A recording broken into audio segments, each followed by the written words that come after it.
Hello बच्चों, कैसे हैं आप लोग। आइए क्लास 11th में आज के लेक्चर में पढ़ेंगे अभिकेंद्र बल उत्पन्न करने के उदाहरण।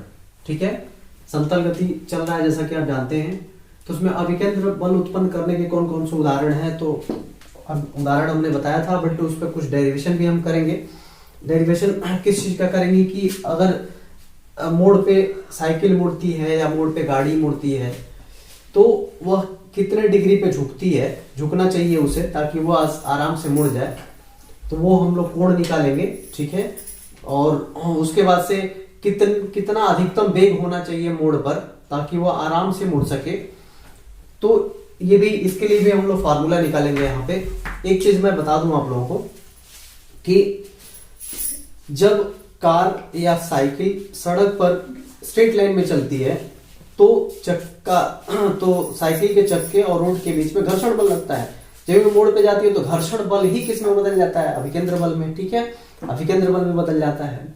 तो हमेशा एक चीज याद रखिएगा कि अभिकेंद्र बल में बदलता जरूर है घर्षण बल, लेकिन उसका मान सीमांत घर्षण बल से थोड़ा सा कम होना चाहिए, तब जाकर के वो क्या होगा, मतलब कि आराम से मुड़ जाएगा। ठीक है, नहीं तो क्या हो जाएगा, सीमांत घर्षण बल से ज्यादा हो जाए तो फिसल जाएगी, साइकिल भी फिसल जाएगी, कार भी फिसल जाएगी, मोटरसाइकिल भी फिसल जाएगी।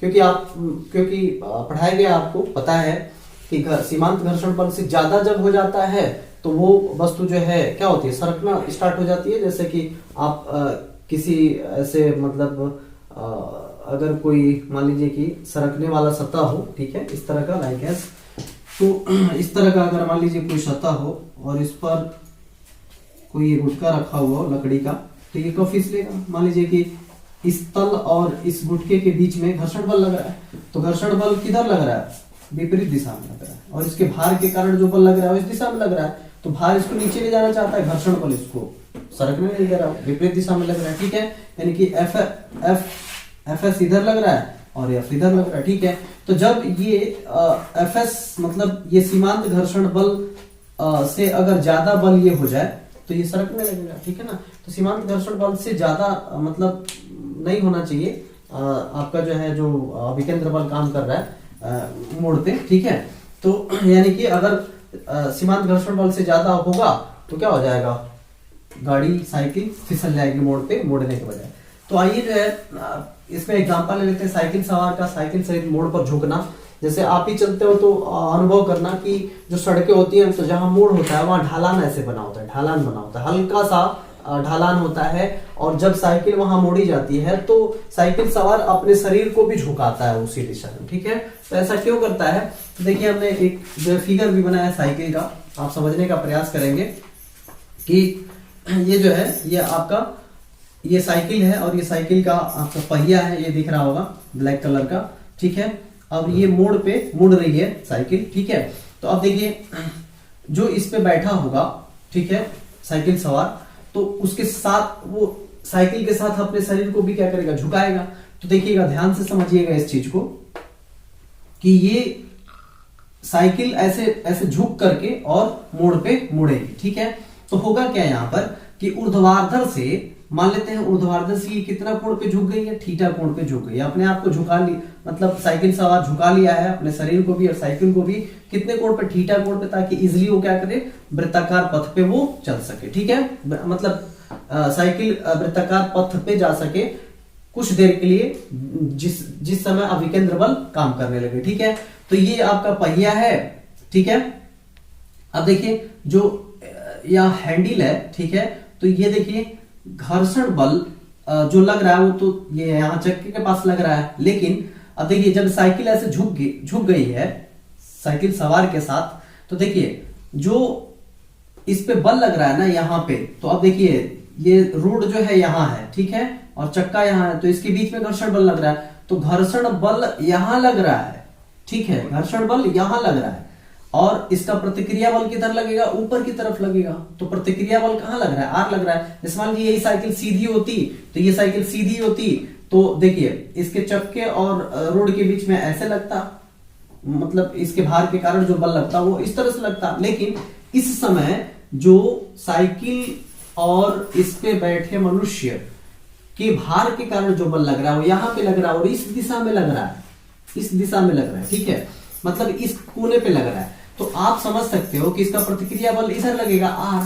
तो R देखिए R भी झुका हुआ है, ठीक है, तो इसके कितने घटक होंगे, 2 घटक होंगे, एक होगा ये क्षैतिज घटक और ये होगा ऊर्ध्वाधर घटक, ठीक है।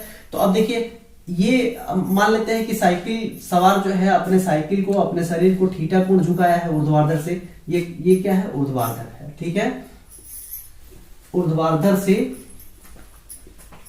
ये कितने कोण पे झुकाया है भाई, थीटा कोण पे झुकाया है अपने आप को। तो ये थीटा है, तो देखिए ये भी थीटा होगा, ठीक है। अब देखिए इसके 2 घटक, पहले तो समझिए R के 2 घटक, एक तो क्षैतिज घटक और एक ऊर्ध्वाधर घटक, ठीक है।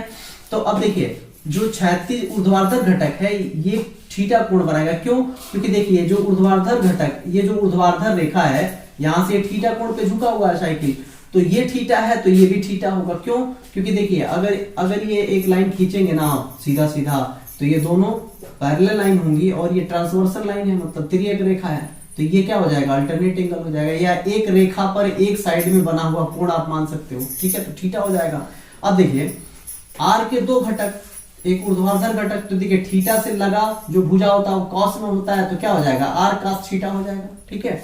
और थीटा से दूर वाला भुजा क्या होता है, साइन में होता है, तो R sin थीटा हो जाएगा, ठीक है। अब देखिए अब इसका जो भार होगा यहाँ पर, ठीक है, टोटल भार का जो केंद्र होगा वो पूरा नीचे की तरफ, मतलब भार का जो टोटल केंद्र होगा, जो बल लग रहा होगा वो नीचे की तरफ लग रहा होगा ऐसे, ठीक है। तो R cos थीटा को mg क्या करेगा, यानी कि mg अब कहाँ लगेगा, यहाँ पे लगेगा, यहाँ पे, ठीक है, परपेंडिकुलर नीचे की तरफ। तो R cos थीटा को mg से बैलेंस हो जाएगा, ठीक है ना, यानी कि mg को कौन बैलेंस कर लेगा, R cos थीटा, ठीक है। और R sin थीटा जो होगा, तो देखिए ये वृत्त के केंद्र की ओर लग रहा है, देखिए यही ना वृत्त का केंद्र है, जो ये जिस पथ पे जा रही है, मतलब ऐसे मोड़ है इसका, ऐसे मोड़ है, ठीक है। तो अगर इसको पूरा सर्कल पूरा करें तो ये मतलब वृत्ताकार पथ बनाएगा। तो ये जो R sin थीटा है ये आवश्यक अभिकेंद्र बल का कार्य करेगा, क्योंकि ये कहाँ लग रहा है, केंद्र की ओर लग रहा है। R त्रिज्या का जो ये पथ बना हुआ है इसके केंद्र की ओर लग रहा है, तो केंद्र की ओर लगने वाला बल कौन सा होता है, अभिकेंद्र बल होता है। तो ये हो गया आपका अभिकेंद्र बल, ठीक है, ये R का sin थीटा अभिकेंद्र बल का काम करेगा, इसी के कारण ये साइकिल क्या होगी, मुड़ेगी। तो अब R sin थीटा किसके बराबर होगा, अभिकेंद्र बल के बराबर हो जाएगा, ठीक है। अगर ये v वेग से मान लीजिए कि वृत्ताकार पथ पे घूम रही है, ठीक है ना, मोड़ पे मुड़ रही है, तो mv स्क्वायर अपन क्या हो जाएगा, R हो जाएगा, ठीक है। तो ये अब यहाँ पे आप इसका डेरिवेशन करने की कोशिश करते हैं, इतनी बात समझ में आ गई होगी कि R cos थीटा से mg बैलेंस हो जाएगा, R sin थीटा आवश्यक अभिकेंद्र बल देगा, तो आवश्यक अभिकेंद्र बल बराबर लिखेंगे क्या, R sin थीटा, ठीक है। तो अब यहाँ वही चीज हमने लिखा भी है, आप पढ़ लेंगे कि जब साइकिल सवार सीधी सड़क पर चलता है तो साइकिल के टायर और रोड के बीच में क्या लगता है, घर्षण बल लगता है, ठीक है। लेकिन जब यह मोड़ पर मुड़ता है तो यह घर्षण बल मोड़ के केंद्र की ओर लगने लगता है, ठीक है, देख लीजिए मोड़ के केंद्र की ओर लग रहा है, ठीक है। और जो साइकिल सवार निकाय के लिए आवश्यक अभिकेंद्र बल का कार्य करता है, अर्थात यह फिजिकल टू क्या हो जाएगा, mv स्क्वायर अपन r। आपको पता है कि अभिकेंद्र बल बराबर होता है mv स्क्वायर अपन क्या r, जहां पर v क्या है मतलब वृत्तीय पथ पर वेग है, और m क्या है उस पिंड या निकाय का द्रव्यमान है, और r क्या है जो वृत्ताकार पथ बन रहा है उसकी त्रिज्या है, ठीक है। ये सारा कुछ लिखा हुआ है। अब जो हमने हमारा जो एग्जाम्पल है उसको लेके चलेंगे, तो ये चित्र हमने बना दिया है, तो चित्र स्पष्ट है कि आवश्यक अभिकेंद्र बल R sin थीटा जो मोड़ पर साइकिल को वृत्ताकार पथ पर ले जा रहा है, ठीक है ना, यही ना R sin थीटा ले जा रहा है वृत्ताकार पथ पर, जिसकी त्रिज्या कितनी है वृत्ताकार पथ की, R है, ठीक है, यहाँ लिखा हुआ R है। ये सब कुछ हमने लिख दिया है इसलिए कि ये कम टाइम में वीडियो आपको बन सके। साइकिल मोड़ पर मुड़ने के लिए ऊर्ध्वाधर से कितना कोण झुकता है, देख लीजिए, अभी हमने कहा ना कि ऊर्ध्वाधर से थीटा कोण पर क्या होता है, झुकता है, ये भी हमने लिखा है स्पष्ट तौर पे। साइकिल सवार निकाय का मतलब साइकिल और प्लस इस पे बैठा हुआ आदमी जो हमने नहीं बनाया है, ठीक है, आदमी भी इस पे बैठा हुआ है, क्योंकि अपने मन से तो साइकिल चलेगी नहीं, आदमी ही चलाएगा, ठीक है। तो साइकिल सवार निकाय के द्रव्यमान के कारण लगने वाला जो बल है mg वो कहाँ लग रहा है, नीचे की तरफ लग रहा है, तो इसको कौन बैलेंस कर देगा, R cos थीटा बैलेंस कर देगा। घटक R cos थीटा क्या करता है कि बराबर होगा या बैलेंस कर देगा, तो R cos थीटा बराबर mg, ठीक है, और R sin थीटा बराबर क्या हो जाएगा भाई, आवश्यक अभिकेंद्र बल F, और यहाँ से F का मान रख देंगे तो mv स्क्वायर अपन R हो जाएगा, ठीक है। अब देखिए समीकरण 3 में 2 से भाग दे दीजिए, तो R sin थीटा अपन R cos थीटा, तो R से R कट जाएगा, ठीक है। आर से आर कट जाएगा, साइन थीटा अपन cos थीटा बराबर क्या हो जाएगा, tan थीटा हो जाएगा। तो tan थीटा बराबर हो जाएगा, देखिए m से m कट जाएगा तो v स्क्वायर अपन क्या हो जाएगा, rg हो जाएगा। तो ये आपका आ गया, ये फार्मूला आ गया tan थीटा। अब थीटा tan थीटा क्या शो कर रहा है भाई, कितना झुका है ये ऊर्ध्वाधर से मुड़ने के लिए, तो वो झुकाव कोण निकाल सकते हैं आप यहाँ से, ठीक है। अब यदि मोड़ को बिना फिसले पार करना है, मान लीजिए कि मोड़ पे बिना फिसले साइकिल पार कर जाए, तो उसके लिए मान लीजिए कि कुछ ना कुछ बेग तो चाहिए ना, कि कितना बेग से हम ले जाएं। ऐसा थोड़ा है कि किसी बेग से आप मोड़ देंगे तो मुड़ जाएगा साइकिल, ऐसा नहीं है। आपको एक पर्टिकुलर बेग देना होगा जो किससे कम होना चाहिए भाई, जो हमेशा जो है घर्षण बल सीमांत घर्षण बल से कम होना चाहिए, ठीक है। तो वही चीज लिखा गया कि मोड़ को बिना फिसले पार करने के लिए अधिकतम वेग कितना, v मैक्स, मान लीजिए कि v मैक्स जो है दिया गया, तो एम भी मैक्स का स्क्वायर अपान क्या हो जाएगा, r is equal to mu S into M G. आपको पता है कि ये क्या है, म्यू एस इंटू आर लिखते हैं, आपको पता होगा ना कि ये बताया गया म्यू एस इंटू आर लिखते हैं। आर क्या है भाई, आर क्या है, आर जो है आवश्यक, मतलब कि जो नीचे की तरफ बल लगता है और ऊपर की तरफ प्रतिक्रिया बल लगता है, ठीक है ना। तो ये प्रतिक्रिया बल है, ठीक है, जो किसके बराबर है, यहाँ mg के बराबर है, ठीक है। तो अब यहाँ पे हमने इसीलिए mg लिख दिया है, ठीक है।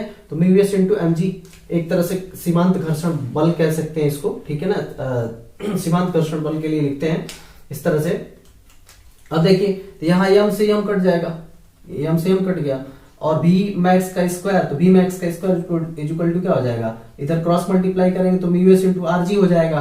तो v मैक्स का square is equal to mu S into R G, तो v max is equal to क्या हो जाएगा, अंडर रूट में mu S into R G हो जाएगा, ठीक है। तो ये आपका अधिकतम वेग निकल के आ गया कि इस साइकिल को इस मोड़ पर मुड़ने के लिए अधिकतम वेग कितना चाहिए ताकि वो आराम से मुड़ जाए। तो v max is equal to under root में mu S into R G, और अब कितने ऊर्ध्वाधर से कितना झुकना चाहिए उसको आराम से मुड़ जाने के लिए, तो वो tan theta is equal to v square पर क्या आ गया, आर जी आ गया, ठीक है। जहां म्यू एस क्या है, सीमांत घर्षण गुणांक है। तो ये चीजें जो है आपको अच्छे से समझ में आ गई होगी, मुझे उम्मीद है। अगर नहीं समझ में आया होगा तो कमेंट बॉक्स में जरूर लिखें, और इसका नोट्स ऐसे ही बना लें। फिर उसके बाद से एक और टॉपिक का हम लोग डिस्कस करेंगे, एक और टॉपिक का जो है हम लोग डिस्कस करेंगे। अब आइए एक और एग्जांपल देख लेते हैं। दूसरा, कार का मोड़ पर मुड़ना। कोई जरूरी है साइकिल मुड़ेगा, कार का मोड़ पर मुड़ना समझिएगा, केवल मैं डेरिवेशन आपको समझा दे रहा हूं। ये जैसे मान लीजिए कि ये हमने कहा ना कि सड़क हमेशा ढालान बनाई जाती है, तो ये मान लीजिए कि ढाल है और जो क्षैतिज से कितने कोण पे झुका हुआ है, सड़क आपका थीटा कोण पे झुका हुआ है। मान लीजिए कि कोई कार आ रही है ऐसे, ये मैं कार एक बना देता हूं,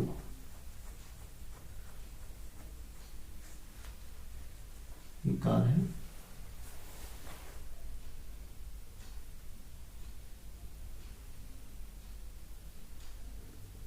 ये कार है, ठीक है। ये कार चल के आ रही है, ठीक है, मोड़, ये मोड़ है आपका, मुड़ेगी, मोड़ ऐसे होती है ना, ऐसे मतलब ये झुका होता है ऐसे ऐसे, ठीक है ना। तो वही ये समझिएगा, ये ढालान वाला है हिस्सा। तो क्षैतिज से कितना झुकी है, तो क्षैतिज से जब झुकाओगे तो इधर वाला जो कोण होगा, जैसे मैं इधर से अगर दिखाऊं तो ऐसे झुकी हुई है, तो ये वाला उठा हुआ है, ये वाला समतल से ऐसे, तो ये कोण आपका बन रहा है, ये कोण, ठीक है। तो ये कोण है थीटा। अब देखिए जब कार जो है यहाँ पे जब मुड़ेगी, चलो ये कार मान लो, ठीक है। अब देखिए जब कार झुकेगी ना ये, तो देखिए आपका जैसे मान लीजिए कि ये केंद्र है गाड़ी का, ठीक है। तो अब देखिए ये mg तो एकदम नीचे की तरफ काम करेगा, इसका भार, ठीक है। और लेकिन ये प्रतिक्रिया बल जो काम करेगा वो इधर काम करेगा, ठीक है ना, एकदम मतलब गाड़ी के परपेंडिकुलर काम करता है, एकदम गाड़ी के परपेंडिकुलर काम करता है। जैसे गाड़ी झुक जाएगी ऐसे, तो ये परपेंडिकुलर काम करेगा ना प्रतिक्रिया बल, लेकिन mg नीचे की तरफ। तो अब इसके भी दो घटक होंगे, एक घटक आपका ये होगा, r के दो घटक, एक घटक ये होगा। तो अब देखिए आपका जो है ये जो घटक होगा ये आपका r sin थीटा होगा, और थीटा कहाँ होगा भाई, ये थीटा हो जाएगा आपका। क्यों थीटा होगा, क्योंकि ये अगर थीटा है तो कार भी तो इतने ही मतलब एंगल से झुकेगी ना, कार तो इतने ही एंगल से झुकेगी। तो इतने ही एंगल से झुकेगी मतलब उसका प्रतिक्रिया, मतलब देखिए ऐसे पहले कार थी, ये ऐसे झुक गई, तो अब प्रतिक्रिया जो लगेगा ना वो ऐसे लगेगा ना। तो अब देखो कितने से झुक गई, ये आपका ऊर्ध्वाधर था, पहले कार ऐसे थी, अब झुक गई तो ऐसे। तो ये प्रतिक्रिया बल ऐसे लगेगा, मतलब ये कोण कितना हो जाएगा, थीटा। ठीक है, तो ये हो गया थीटा। तो अब ये हो जाएगा आपका आर कॉस थीटा, क्योंकि थीटा से लगे भुजा को क्या किस में दिखाते हैं, कॉस में दिखाते हैं। ठीक है, अब जरा यहां पे विचार करिए कौन किसके बराबर होगा। तो देखिए आर कॉस थीटा mg को बैलेंस कर देगा, तो आप लिखोगे ना R cos theta is equal to mg, समीकरण नंबर 1। ठीक है, और अब चलिए, अब देखिए ये आर साइन थीटा मोड़ने का काम करेगा, मोड़ पे। ठीक है ना, गाड़ी को मोड़ने का काम करेगा, तो मोड़ने का काम करेगा मतलब ये केंद्र की तरफ लग रहा है। ठीक है, यानी कि जो मोड़ का वृत्ताकार पथ बन रहा है उसका जो केंद्र बन रहा है उस केंद्र की तरफ लग रहा है। तो ये किसका काम करेगा भाई, आर साइन थीटा। बोलिए किसका काम करेगा, mv² अपन r का काम करेगा, मतलब अभिकेंद्र बल का काम करेगा। समीकरण नंबर 2, समीकरण 1 में 2 से भाग दे दीजिए जरा। ठीक है, तो समीकरण 1 में 2 से भाग दे दीजिए, तो ये यही होगा ना। ठीक है, तो अभी देखिए r से r कट जाएगा, 1 मिनट, ये उल्टा हो गया, फिर मैं लिख देता हूं, यहां पे अलग अलग ही रहने दीजिए। ठीक है, अब देखिए समीकरण 2 में 1 से भाग दे दीजिए, तो वही आएगा। देखिए आर साइन थीटा अपन आर कॉस थीटा बराबर mv² अपन क्या हो जाएगा, आर अपन में mg हो जाएगा। ठीक है, यम से यम कट जाएगा, सेम सिचुएशन पहले वाला आ गया है। और ये क्या हो जाएगा आपका tan theta is equal to क्या हो जाएगा, v² अपन rg। देख लीजिए वही झुकाव कोण आपका आ गया। फिर वही कहानी यहां भी आप करेंगे, जो है मान लीजिए कि मोड़ पे मोड़ने के लिए इसका एक चाल फिक्स करेंगे ना, एक बेग फिक्स करेंगे, तो मान लीजिए कि वो क्या है, v max है बेग मान लीजिए। ठीक है, अब ये इसका बेग हमेशा जो है सीमांत घर्षण बल से कम ही रहना चाहिए, अधिक हो जाएगा तो गाड़ी फिसल जाएगी। तो सीमांत घर्षण बल जो है, सीमांत घर्षण बेग जो है उससे कम रहेगा, तो यानी कि हम लिखेंगे v max का स्क्वायर अपान क्या, r is equal to mu s into क्या हो जाएगा, m इंटू जी। सेम वही चीज यहां से भी आप v max का मान निकाल सकते हैं, v max का स्क्वायर इज इक्वल टू हो जाएगा mu s into R G. Therefore v max is equal to क्या हो जाएगा, अंडर रूट में म्यूवियस इंटू क्या हो जाएगा, आर जी। तो यहां से भी आप वही निकालेंगे तो सेम आएगा, जो साइकिल का आएगा वही क्या आएगा, जो है कार के लिए भी आएगा। तो मुझे उम्मीद है कि ये समझ में आया होगा। अभिकेंद्र बल का उदाहरण इसको जरूर तैयार कर लेंगे, क्योंकि ये कंपटीशंस में भी ये फार्मूले यूज होते हैं, क्वेश्चंस पूछे जाते हैं इस पे। अगर नहीं समझ में आया होगा तो कमेंट बॉक्स में जरूर लिखें। अगर कोई भी दिक्कत हो आपको तो कमेंट बॉक्स में लिखें, हम उसका आंसर करने की कोशिश करेंगे। आज के लिए बस इतना ही, आप स्वस्थ रहें।